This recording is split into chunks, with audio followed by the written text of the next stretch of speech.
안녕하셨습니까? 선생님들 진심으로 반갑습니다. 에, 오늘 또 안병상 교무부장님과 함께하는 그들도 제대로 학습하는 수업 기술의 연구라는 큰 제목의 강의를 시작하도록 하겠습니다. 네, 오늘은 그 중에서 그 핀란드 교육에 대해서 말씀을 드리고자 합니다. 이 핀란드 교육에 대한 오늘 제가 드릴 말씀의 주요 내용은 그 핀란드 헬싱키 대학 교수이신 파시 살베리 교수, 우리나라에 오셔서 우리나라에서 그 핀란드 교육에 대한 소개를 해주셔서 고마운데 조금 잘못 말하자면 소개가 되어 있고 그래서 그런 부분에 대해서 제대로 말씀을 드리겠습니다 하는 전제로 이 파시 교수가 하셨던 말씀 가운데 주요한 몇 부분을 특히 우리하고 관련이 많이 있는 또 우리가 받아 배워야 할 이런 내용에 대해서 짧은 시간이지만 말씀드리려고 생각합니다. 지금 여기 보시면은 이분이 아까 말씀드린 대로 파시 살베리 교수이십니다. 네, 이분 아까 말씀드린 대로 핀란드 헬싱키 대학 교수이면서 핀란드 교육 발전에 많이 기여하신 분이라고 알고 있습니다. 북유럽에 위치하는 여기가 지금 핀란드라는 나라가 되겠습니다. 자, 이 나라의 교육, 이른바 핀란드 교육이 세계적으로 상당히 알려져 있는 교육 강국입니다. 근데 우리나라에서도 핀란드 교육을 시찰하기 위해서 다녀오신 분들이 상당히 많이 있고 그분들이 낸 책도 있습니다. 그런데 이 파시 교수님이 오셔가지고 하신 말씀 가운데 핀란드를 다녀가신 한국 선생님들 가운데에서 한국에 오셔서 핀란드 교육을 소개하실 때에 조금 말하자면 사실과 다른 내용이 있었다. 그래서 그런 오해도 불식해드리기 겸해서 핀란드 교육을 소개하고 싶다. 그러한 전제로 하신 말씀이 있었습니다. 자, 그러면 핀란드 교육이 어떻게 이루어지고 있는가에 대해서 우선 좀 보도록 하겠습니다.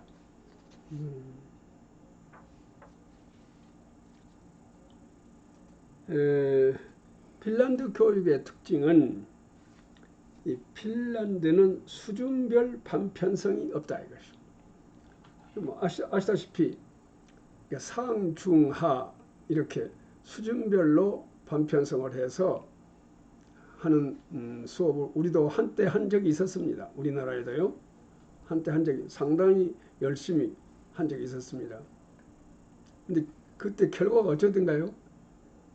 수준별, 그러니까 상, 중, 하 말 그대로 수준별로 했었는데 그때 우리가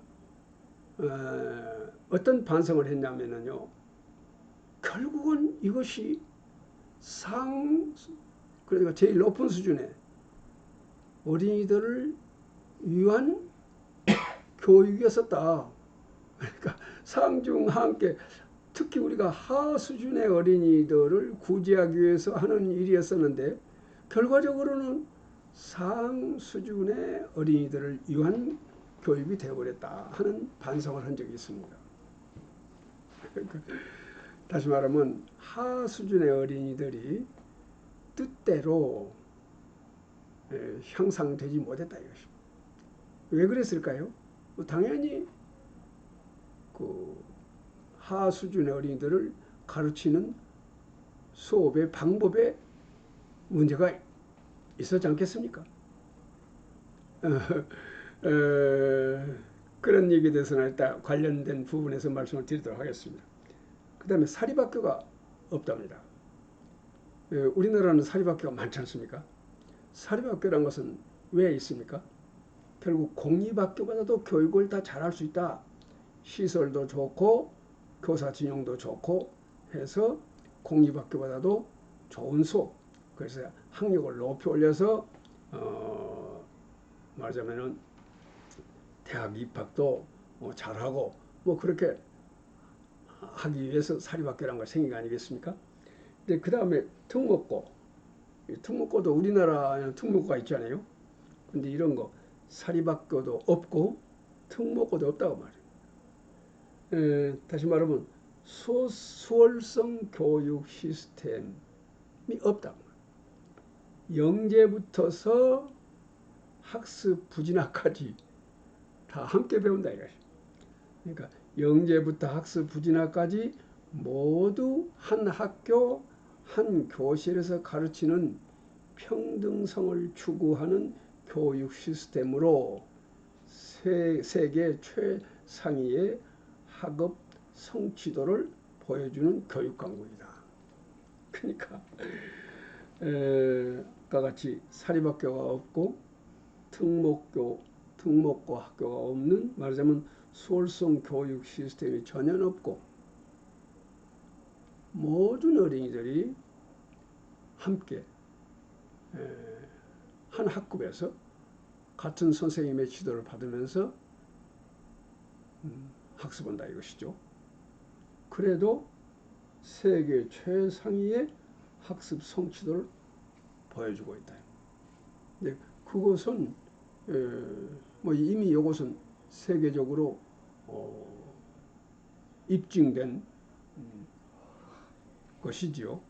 핀란드 사람들이 하는 말이 아니라 이것은 이미 세계적으로 입증된 것입니다. 이것과 관련한 얘기를 조금 해보도록 하겠습니다.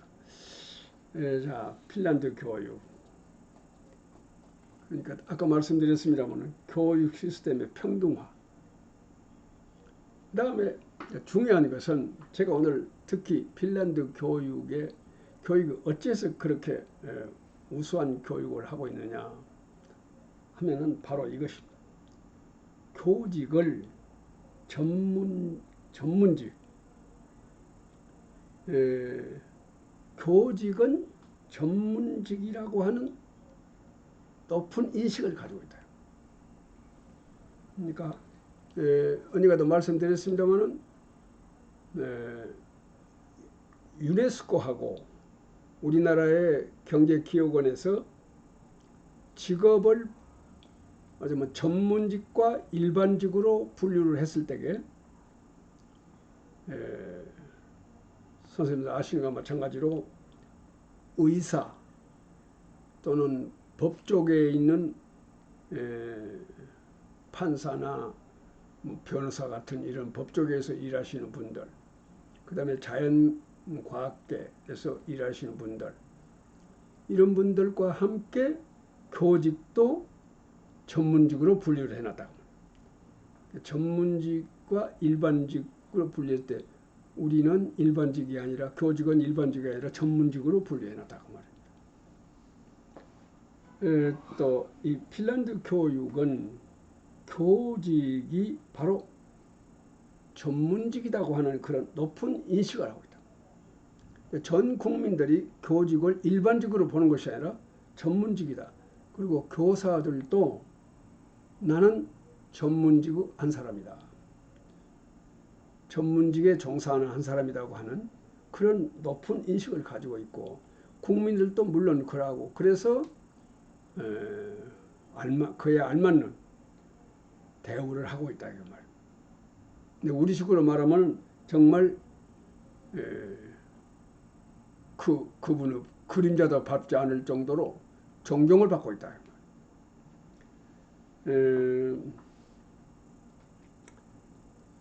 그동안에 제가 여러 차례 말씀을 드린 바가 있습니다만은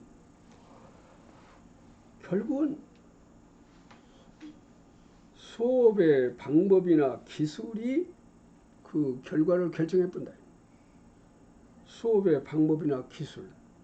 그러니까 전문직이라고 하는 것은 방법이나 기술을 제대로 체득하고 있다. 가령 의사를 보면 어쩌겠습니까? 의사는 의학에 관한 모든 이론을 제대로 알고 있어야 되죠. 근데 이론만 알면 되겠습니까? 이론대로 치료할 수 있는, 이론대로 수술하고, 이론대로 치료하고, 이론대로 약 쓰고, 이론대로 환자에게 말하고, 환자에게 말하는 이것 또한 굉장히 중요하다고 그럽니다. 그러니까 의사는 의료 관계의 모든 이론에 통달해야 되고, 그 통달한 이론대로 치료할 수 있는 기술과 방법을 가지고 있어야 된단 말입니다. 그랬을 때 비로소 의사로서 일을 할 수가 있다. 이것을 우리들이 다 알지 않습니까?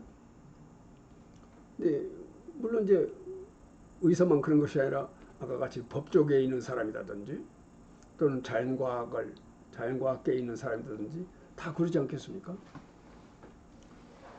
우리 교직이 전문직인 것은 무엇이냐면은, 그러니까 의사의 경우를 예를 들었습니다만은, 의사의 경우와 마찬가지로 교수학에 관한 이론을 제대로 공부하고, 그 다음에 그 교수학의 이론에 있는 대로 어린이들을, 학생들을 그대로 변화시킬 수 있다. 그렇게 이론대로 어린이 학생들을 변화시키기 위해서는 어떻게 하겠습니까? 결국은 방법이 있어야 되고 기술이 있어야 된다.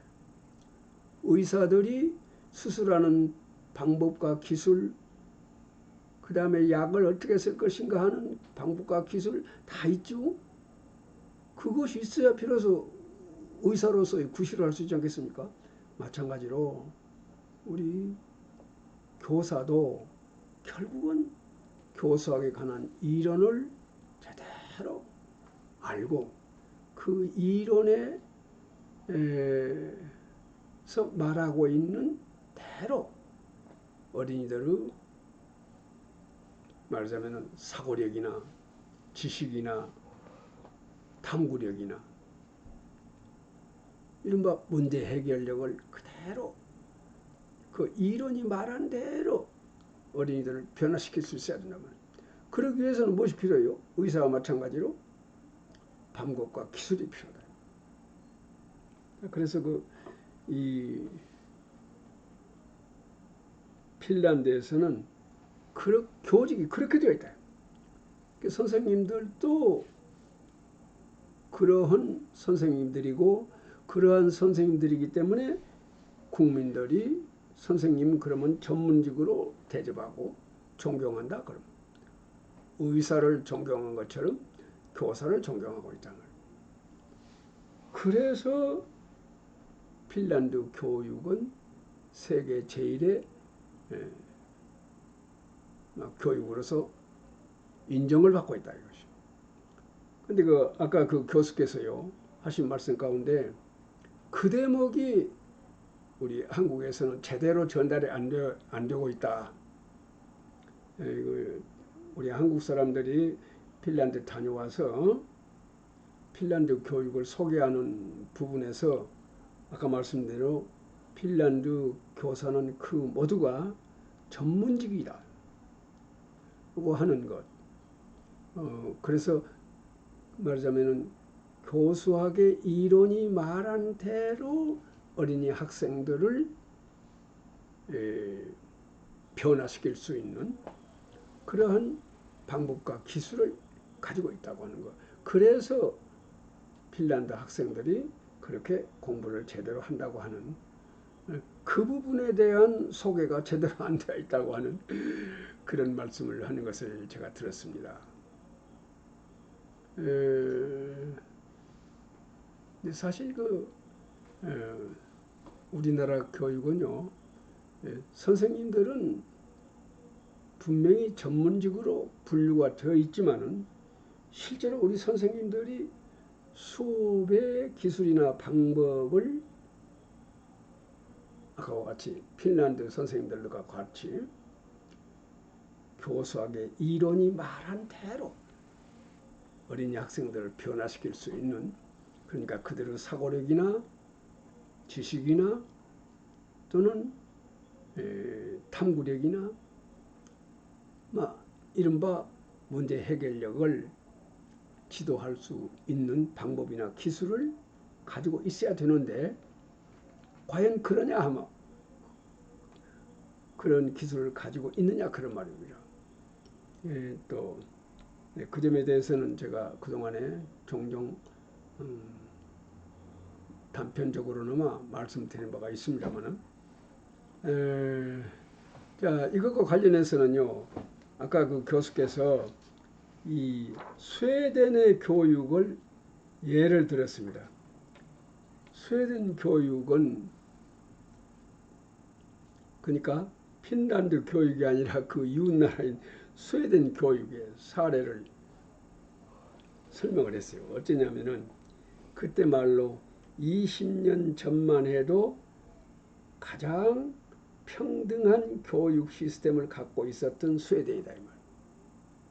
평등한, 아까 말씀드린 대로 어떤 특목고 같은 것이 있지 않냐고, 무슨 뭐 수미양가로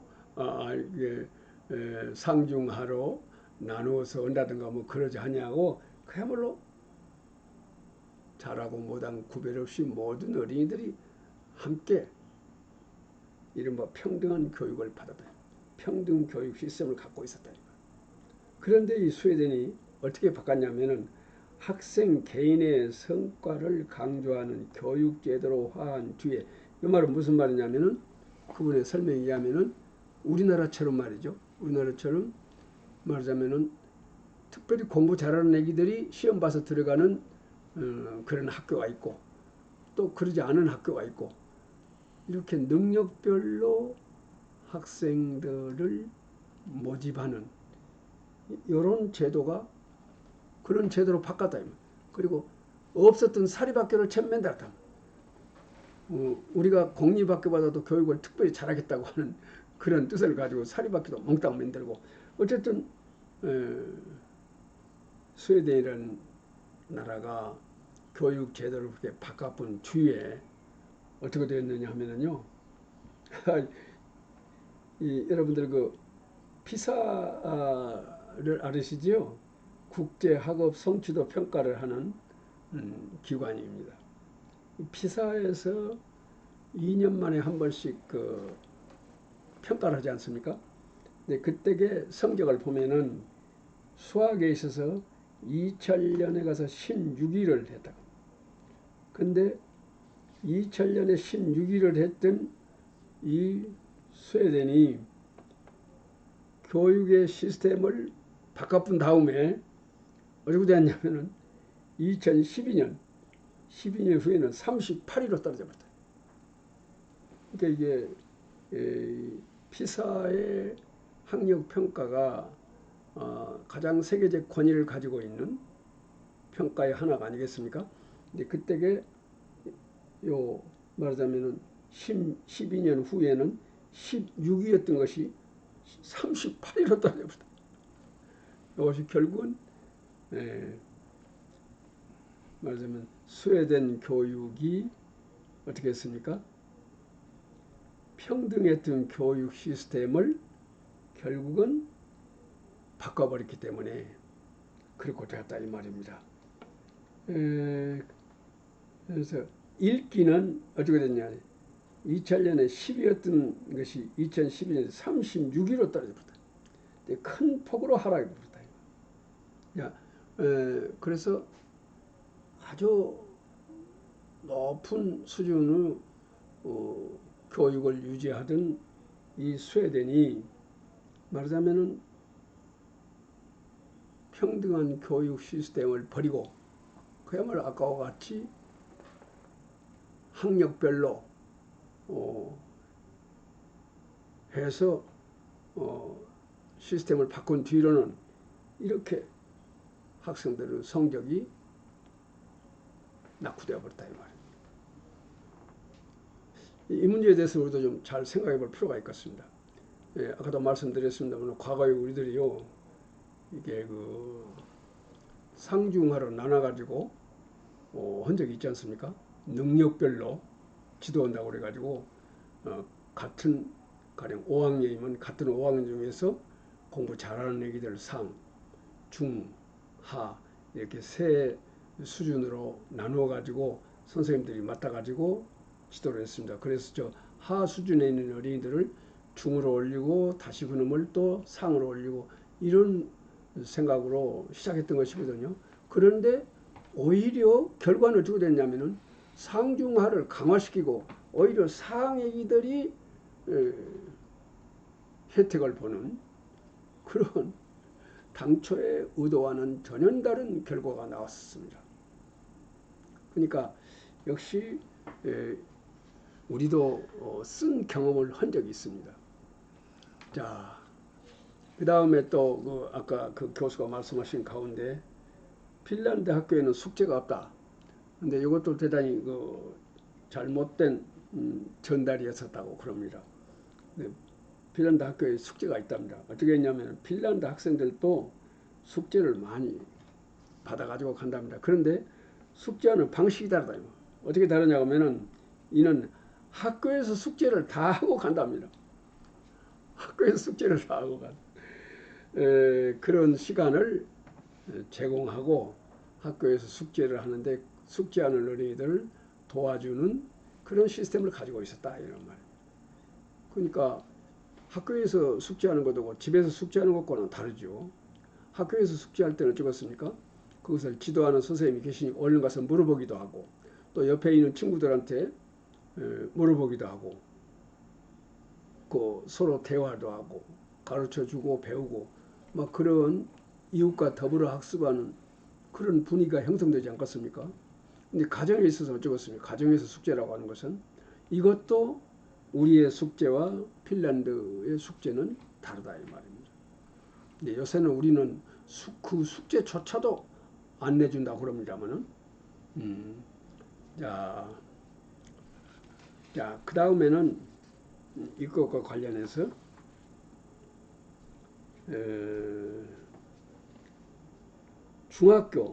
중학교의 연간 수업 시수를 알아보도록 하겠습니다.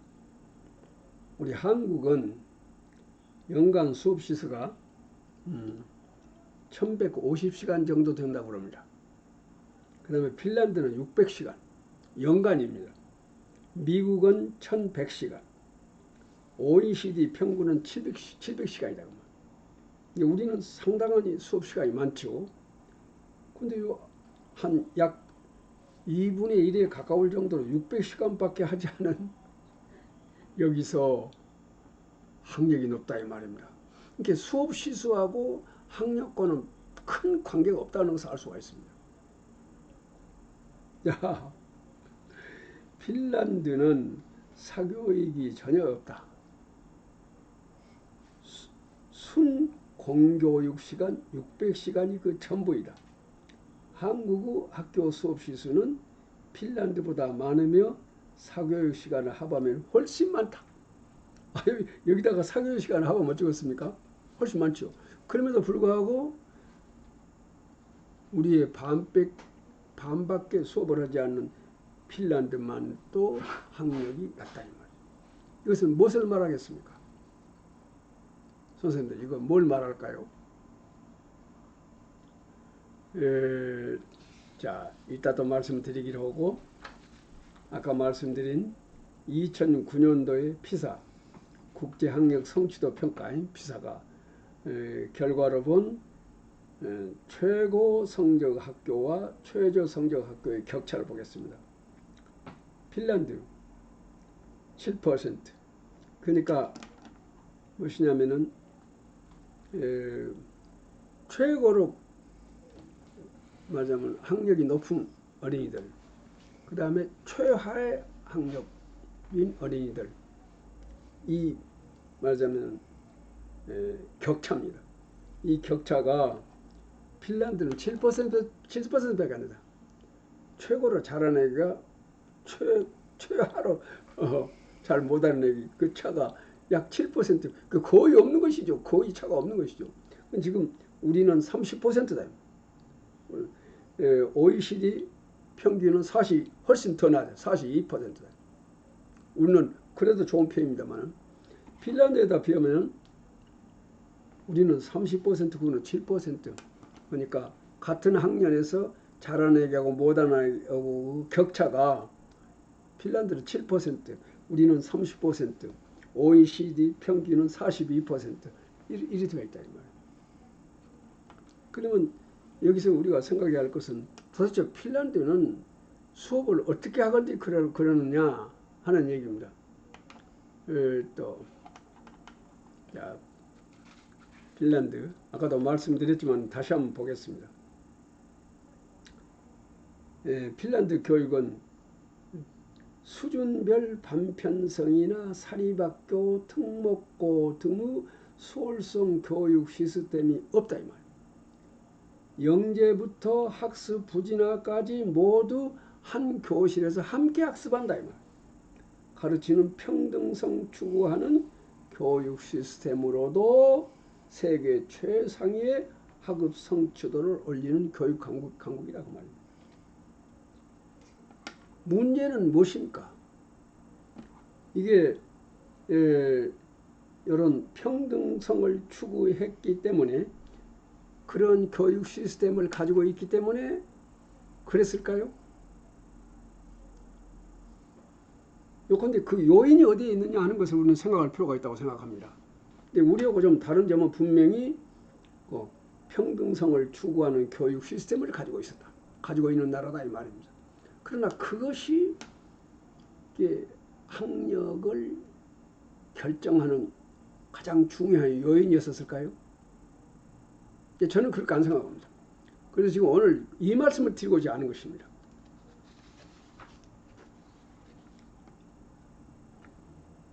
한국과 핀란드의 교사 간의 차이. 한국은 공무원으로 대우한다. 일반직이다. 일반직. 그러니까 시청 직원이나 학교 교사나 똑같은 공무원이다 그 말입니다. 일반직이다 그런 말입니다. 이렇게 대우하고 있다고 말입니다. 우리 사회가 교사들을 일반직으로 대우하고 있다.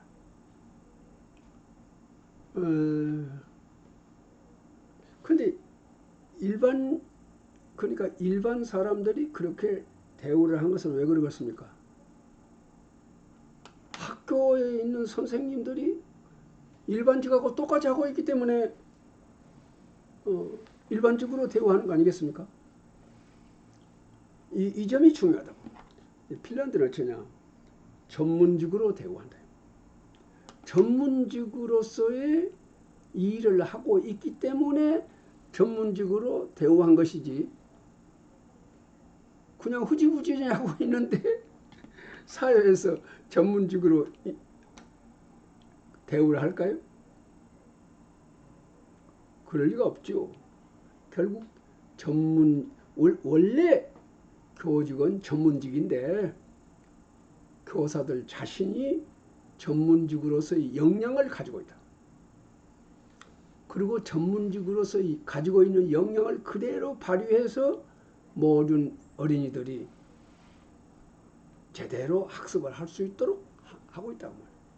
잘하는 수준 애기와 못하는 수준 애기 그 사이가 불과 7%밖에 없다고 하는데 거의 없다고 말이죠. 거의.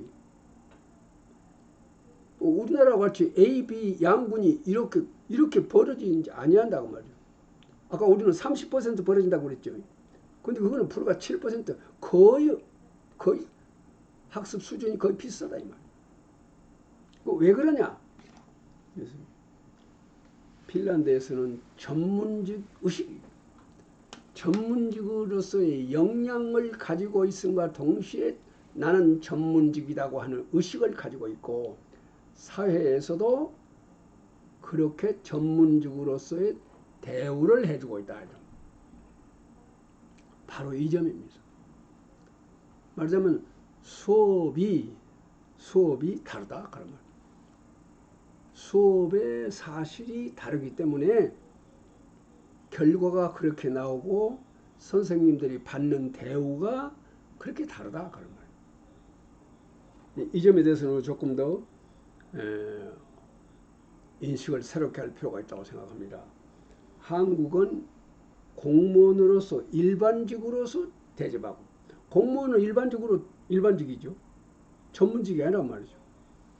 전문직은 아까 말한 대로 의사, 법조, 법관들, 그리고 자연과학 하는 양반들, 그리고 우리 선생님들을, 우리 교직을 전문직으로 분류하고 있는데, 핀란드에서는 전문직답게 선생님들이, 다시 말하면 그들이 알고 있는 교수학의 이론대로 어린이 학생들, 초등학교에서는 어린이, 중고 대학에서는 학생이라고 그러잖아요. 그 어린이 학생들을 교수학의 이론대로 변화시키고 있다고 말입니다. 어떻게? 그런 방법과 기술을 가지고 있다. 근데 거기에 큰 차가 있다. 근데 우리가 어찌해서 그렇게 열심히 수업을 함에도 불구하고 AB 양군으로 분열되느냐 이것이. 우리는 70년 동안 꾸준히 연구하고 열심히 가르쳤음에도 불구하고 70년 전이나 지금이나 똑같이 AB 양군으로 분열된 현상이 그대로 있다고 말입니다.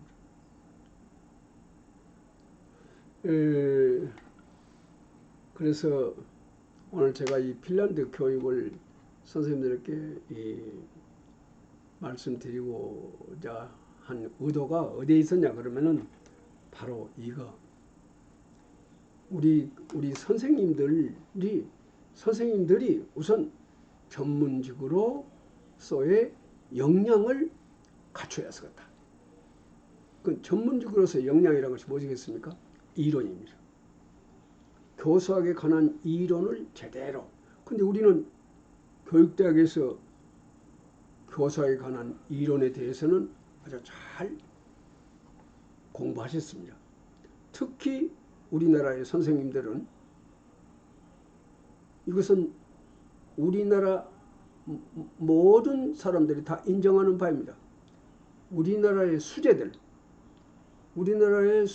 가운데에서 아주 서울대학에 들어가지 못한 우리 고등학생들은 전부다 라고 말해도 과언이 아닐 정도로 교육대학을 희망해서 거기에서 소정의 공부를 했습니다. 그러니 그 수재들이 소정의 과정을 완전히 밟았으니 교수학의 이론에 대해서는 더 이상 뭔 요구를 하겠습니까? 아닌 게 아니라 저희들 같은 사람도 지금 젊은 교사들을 만나서 이야기해보면요, 아주 유창하게 교수학의 이론을 말합니다.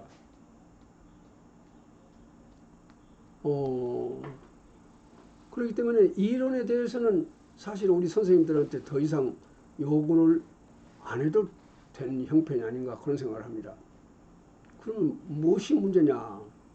그 이론대로 어린이 학생들의 사고력을 진작시키고 지식을, 그야말로 전이가 높은 지식을 그대로 전수를 하고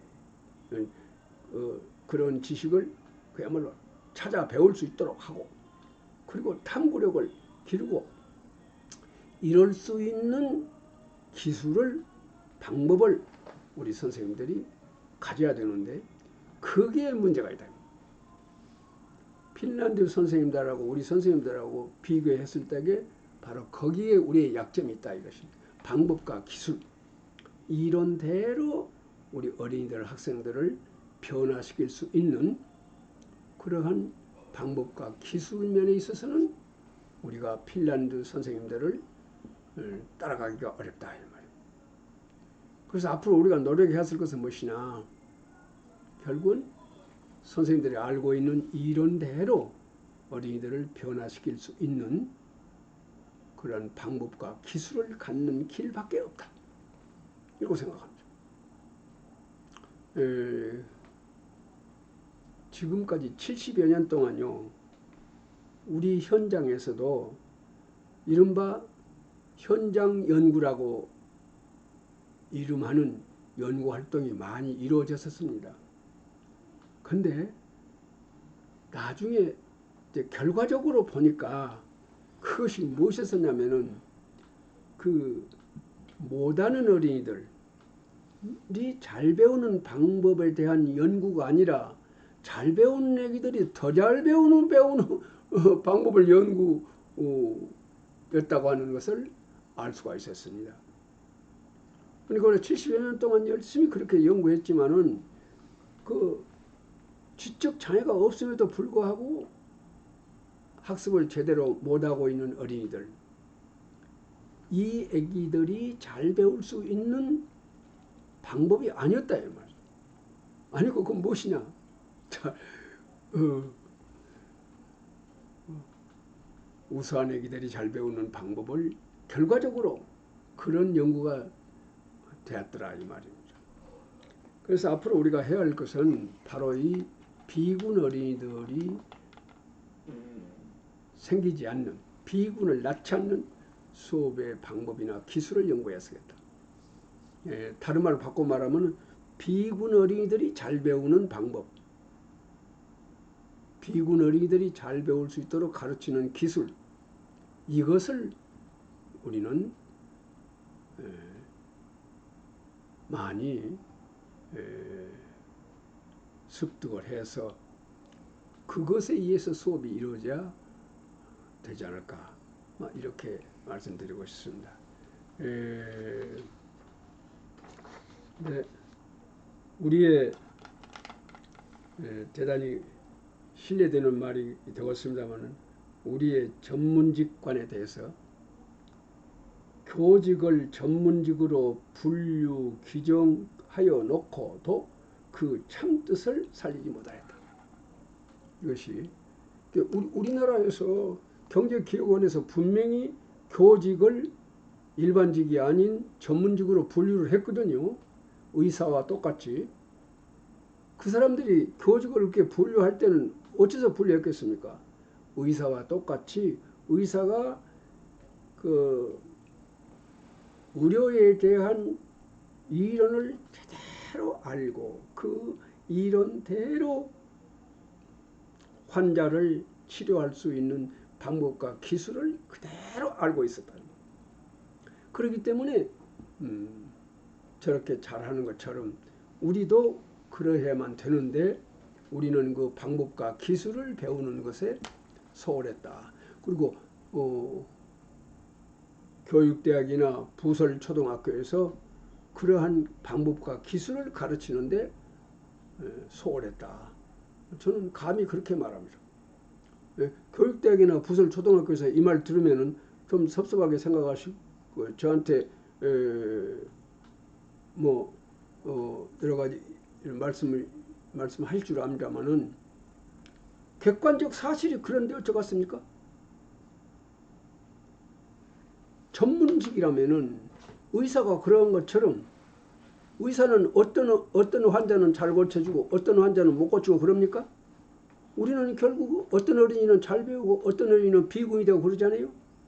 결과가 예비양군으로 분열되고 있는 이 앞에서 나는 할 말이 없을 것이라고 생각합니다. 어쨌든 우리가 지적 장애가 없는 보통의 어린이들도 제대로 학습할 수 있다고 하는 이것에 대해서는요,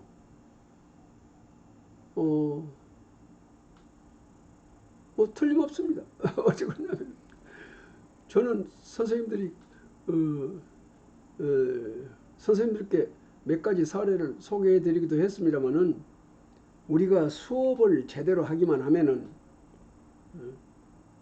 지적 장애가 없는 보통의 어린이들이고 수업을 제대로 하기만 하면은 그들 모두가 그 시간에 학습 목표를 달성할 수 있도록 수업할 수 있다, 학습할 수 있다 하는 여러 가지 증거를 저는 가지고 있습니다.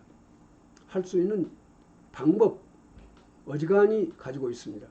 그리고 저와 함께 연구하고 있는 선생님들이 그런 수업을 할 수 있다고 하는 것을 어린이들을 통해서 많이 이야기를 해주고 있습니다. 네, 이 다음 시간에는 그 증거도 어린이들과 학습문을 통해서 한번 또 보여드리도록 하겠습니다. 요컨대 우리 선생님들이 이제는 이론대로 수업할 수 있는 방법과 기술을 배우는데 선생님들이 열중해야 된다고 생각합니다. 지도자들은 우리 젊은 선생님들에게 그것을 가르쳐야 된다고 생각합니다. 그것을 가르치지도 않고 수업 잘해라, AB 양분으로 만들지 말아라, 이런 소리 만날 해봤자 아무 소용이 없습니다. 선생님들에게 그러한 기술을, 방법을 가르쳐 드려야죠. 그렇게 해서 나는 우리 선생님들이, 이 젊은 선생님들, 우리나라의 수재들이에요. 누구도 부정할 수 없는 사실입니다. 우리나라 수재들이 지금 초등학교에 다 계신다고 하는 거. 초등학교 교육만 제대로 하면은 중학교 교육도, 고등학교 교육도 잘 될 것으로 생각합니다.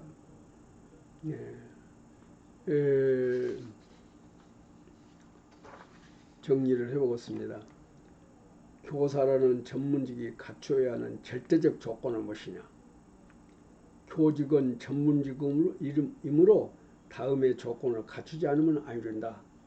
교사적 이론과 이론 그대로 어린이들 각자를 변화시킬 수 있는 방법과 기술을 체득하고 있었습니다. 이것이 교사라는 전문직이 갖춰야 할 절대적 조건이라고 생각합니다. 그래서 예를 들어보자면은, 예를 들어보겠습니다. 수업의 최종 목표는 사고력을 기르는 일입니다. 사고력은 각자가 사고함으로써 많이 길러질 수 있는 능력입니다. 사고력은 각자가 사고했을 때 비로소 사고한 만큼 길러지는 능력이라고 말입니다. 많이 질 좋은 사고를 했을 때,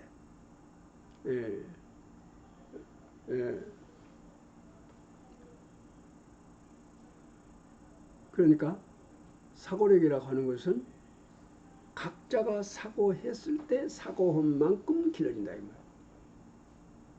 그래서 선생님들이 사고했을 때 사고력은 길러진다. 얘들아 사고해라. 니희들이 사고했을 때 사고한 만큼 사고력이 길러진다. 그러므로 사고해라. 이렇게 말한다고 해서 어린이들이 사고할까요?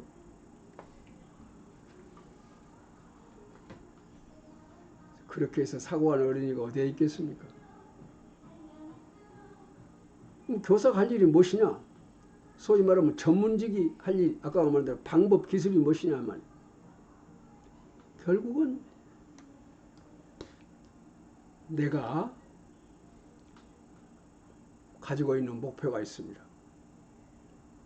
이 목표를 모든 어린이들이 달성할 수 있도록 하기 위해서는 어린이들이 사고활동을 해야 돼. 학습활동을 해야 돼. 그래서 그 학습활동을 하기 위한 방법, 사고활동을 하기 위한 방법, 이 방법을 어린이들한테 가르쳐주고 동시에 선생님이 가르쳐준 저 방법대로 학습하고 싶어서 견딜 수가 없다 하고 그들은 내부에서 그 의욕이 치솟아오르도록 꿰었을 때 비로소 어린이들은 의미 있는 학습활동을 능동적 주체적으로 하게 될 것입니다.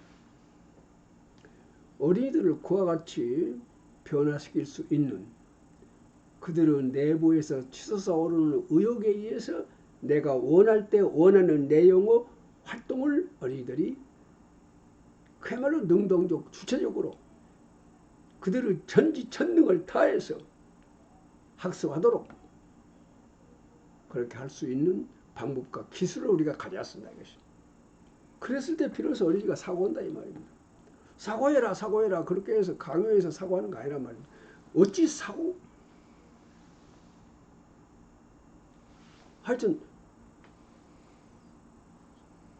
사고력 뿐이겠습니까? 어린이들로 하여금 학습하도록 하기 위해서는 우리가 할 일이 너무나 많습니다.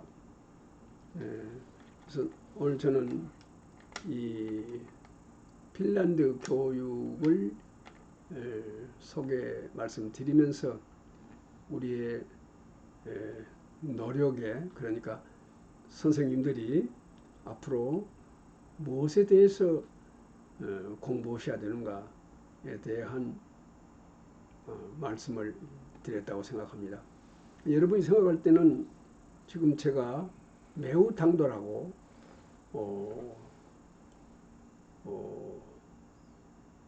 그러한 얘기를 하고 있다 하고 생각하실 것으로 생각합니다. 그러나 이것이 우리의 현실입니다. 우리의 현실이기 때문에 우리가 이 어려운 이 문제를 해결하기 위해서는 나는 그 길밖에 없다고 생각합니다. 그래서 감히 말씀을 드렸습니다. 이 시간 얘기는 이것으로 마치겠습니다. 수고하셨습니다.